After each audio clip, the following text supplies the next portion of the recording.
They told me that there had been a lot more deaths and that I'd been linked to somebody that was there for a lot of them. Did you have any concerns that there was a rise in the mortality rate? Yes. Okay, so tell me about that. What concerns did you have? I think we'd all just noticed as a team in general, the nursing staff, that this was a rise compared to previous years. Listen to that voice. It's calm. It's soft. It's the voice of the woman her colleagues called the diamond of the hospital. But while Lucy Letby was sitting in this room, claiming to be just another worried nurse, forensic investigators were uncovering a paper trail of stolen medical records and a post-it note that would change everything. In the early months of 2012, the neonatal unit at the Countess of Chester Hospital felt like a sanctuary of modern medicine. Situated in the historic walled city of Chester, England, this Level 2 unit was a place where miracles were manufactured daily through sterile precision. It was here that a 22-year-old newly qualified nurse named Lucy Letby began her career. She was, by all accounts, the archetype of the perfect caregiver. To her colleagues, Lucy was more than just a staff member. She was the diamond of the unit. While others complained about the grueling night shifts or the emotional toll of the job, Letby was the one who consistently volunteered for overtime. She lived a quiet, seemingly unremarkable life in a semi-detached house on Westbourne Road, punctuated by gym sessions, salsa classes, and drinks with friends. She was the person everyone trusted to pick up the slack, the one who didn't just work her shifts, she lived for them. By 2015, Letby had ascended into a position of significant responsibility. She had completed her specialist Level 3 training, allowing her to care for the most critically ill infants, those requiring mechanical ventilation and complex drug infusions. Because she was so hardworking and appeared so emotionally resilient, she was frequently assigned to Nursery 1, the intensive care room where the line between life and death was at its thinnest. It was a position that gave her total, often solitary access to the hospital's most vulnerable patients. But looking back through the lens of the 2026 trial, we can see that beneath this mask of professional competence, a darker, more prying impulse was beginning to take root. Long before the first infant collapsed, there were tremors in her behaviour that defied medical ethics. Nurses on the unit began to notice a gruesome fascination that Letby harboured for grieving families. In a neonatal unit, the bereavement room is a sacred private space intended for parents to say their final goodbyes. Multiple staff members later testified that they found Letby entering this room uninvited on several occasions. She wasn't there to offer clinical support, she was there to watch. She was drawn to the raw, visceral proximity of death, observing the shattering of a family with a curiosity that sat uncomfortably beside her professional duties. This fixation followed her home. Forensic digital analysis would later reveal that Letby's private life was consumed by the very patients she was supposed to protect. Within hours of a baby's death or a traumatic collapse, she would be on her laptop searching for the parents on Facebook. This wasn't a one-time occurrence born of sympathy, it was a systematic pattern. She searched for them on Christmas Day. She searched for them on the anniversaries of their children's deaths. She was building a digital library of their grief.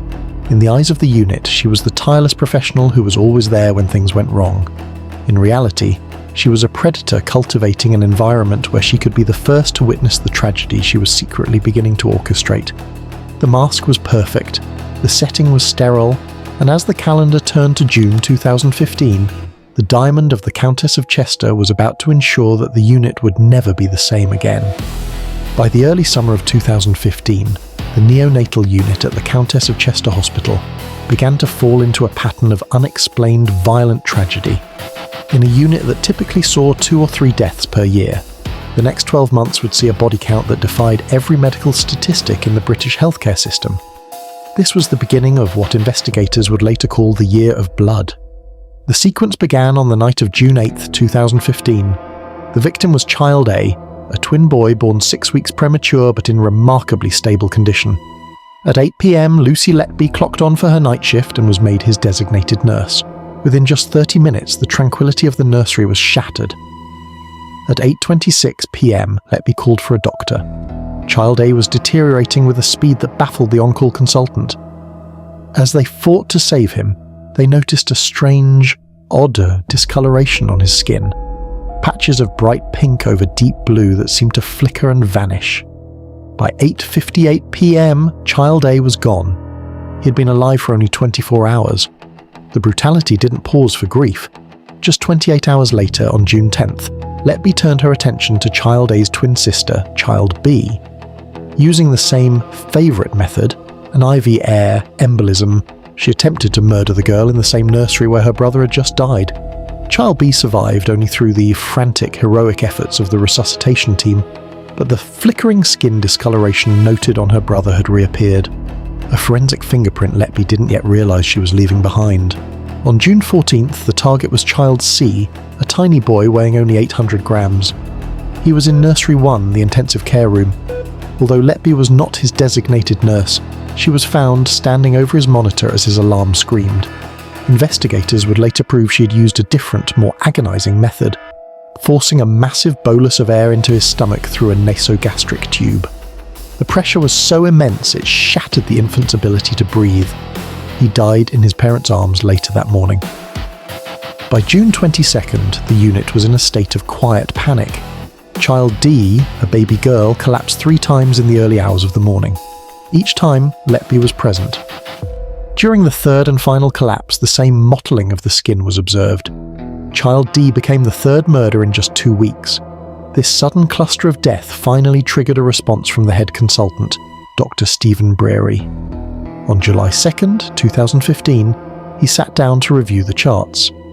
The data was chillingly simple. In every single case, Lucy Letby was the nurse on duty. He took his concerns to the Director of Nursing, Alison Kelly, pointing out that Letby was the only common denominator in a 300% spike in mortality. But the hospital hierarchy chose to protect the diamond nurse over the data. Dr. Breary was told the association was coincidental. Letby was not removed. She was not even investigated. Emboldened by the silence of her superiors, she prepared for August. On August 4th, she murdered Child E by causing a fatal internal bleed, a result of acute trauma likely inflicted with a medical tool. His mother had actually walked into the nursery during the attack, finding her son bleeding from the mouth. Letby simply looked at her and said, "Trust me, I'm a nurse." Less than 24 hours later, on August 5th, she attempted to kill his twin brother, Child F, by lacing his nutrition bag with a smoking gun of the trial, synthetic insulin. In just 60 days, Lucy Letby had moved from a trusted colleague to a systematic predator, leaving a trail of broken families and baffled doctors in her wake. And as the hospital administration continued to turn a blind eye, the angel of death was only just getting started. To understand the darkness behind the Lucy Letby case, one must look past the hospital corridors and into the clinical mechanics of the crimes themselves. The prosecution did not rely on a single smoking gun. Instead, they built a case based on surgical malice, the use of medical tools as weapons of execution. The first and most pervasive tool was air. In a neonatal unit, air is a constant presence, delivered through ventilators and nasogastric tubes. But in Letby's hands, it became a lethal phantom.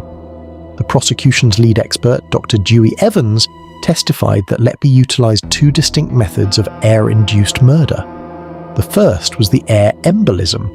By injecting air directly into the baby's intravenous lines, Letby allegedly sent a bubble of air straight to their hearts, causing immediate and catastrophic cardiac arrest.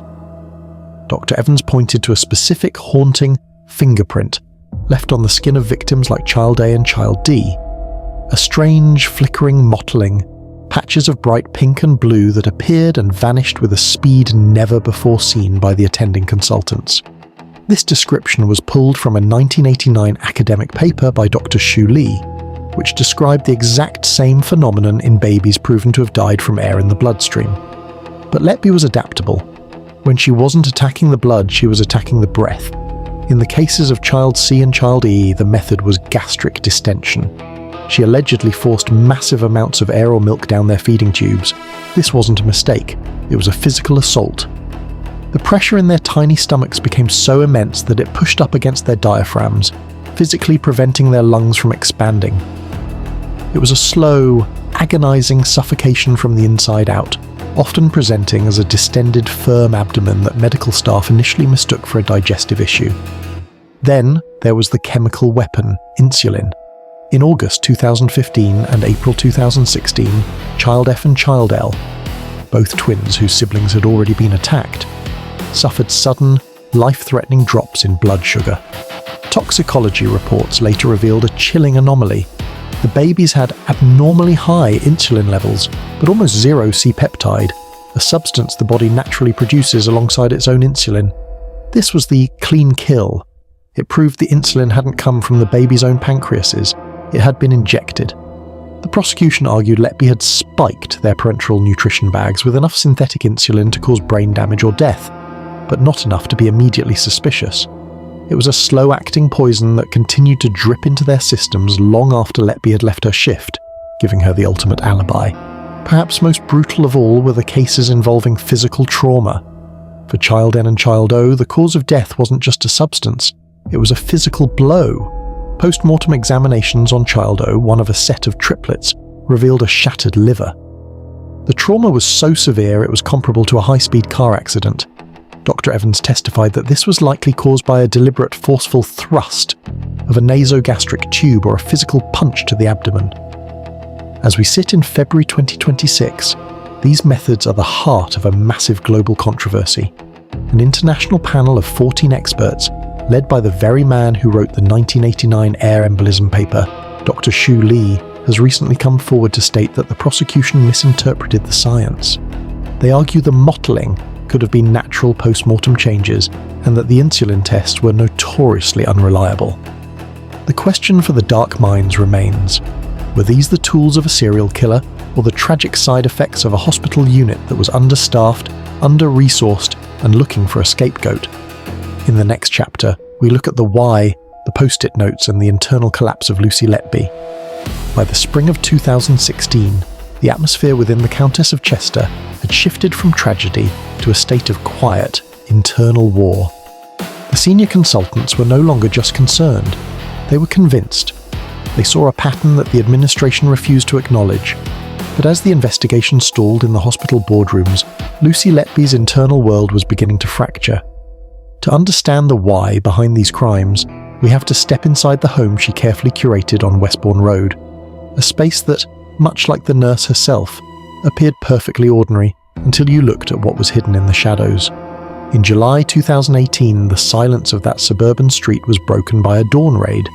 Detectives from Operation Hummingbird, the massive investigation into the neonatal deaths, moved through Letby's home with clinical precision. What they found was a physical manifestation of a psychological collapse. Letby wasn't just a nurse, she was a hoarder of her own crimes. Inside her bedroom, hidden in boxes and bags, were 257 confidential handover sheets, sensitive medical documents she'd stolen from the hospital, many containing the names and details of the babies she'd attacked. But the most haunting discovery was found scrawled on green post-it notes, tucked inside her 2016 diary. These notes represent the only glimpse we have into the dark mind of Lucy Letby. They were written in a manic, cramped script that bled across the paper in a stream of consciousness. On these scraps of paper, the mask was gone. She wrote, "I am evil, I did this." She wrote, "I killed them on purpose because I'm not good enough to care for them." And perhaps most tellingly, "I am a horrible, evil person." While her defense team in 2023 and her supporters in February 2026 argue these were the ramblings of a broken woman, crushed by the weight of a false accusation, the prosecution saw them as a literal confession. They saw a woman who knew exactly what she had done. The psychological profile that emerged was one of a hero-complex predator.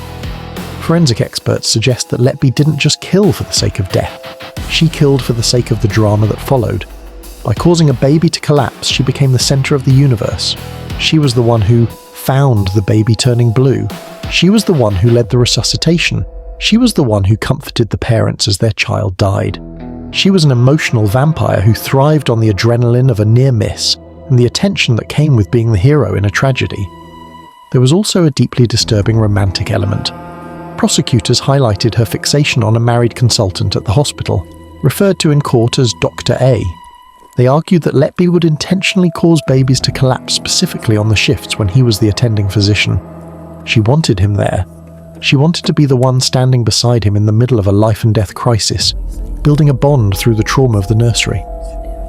To Letby, the lives of these infants were merely currency, tokens she could trade for a moment of attention or a flicker of intimacy. But as the walls closed in, her hero status began to crumble. In late June 2016, after the deaths of 2 out of 3 triplets in 24 hours, the consultants finally forced the hospital's hand. Letby was removed from clinical duties and moved to an administrative role in the patient safety office.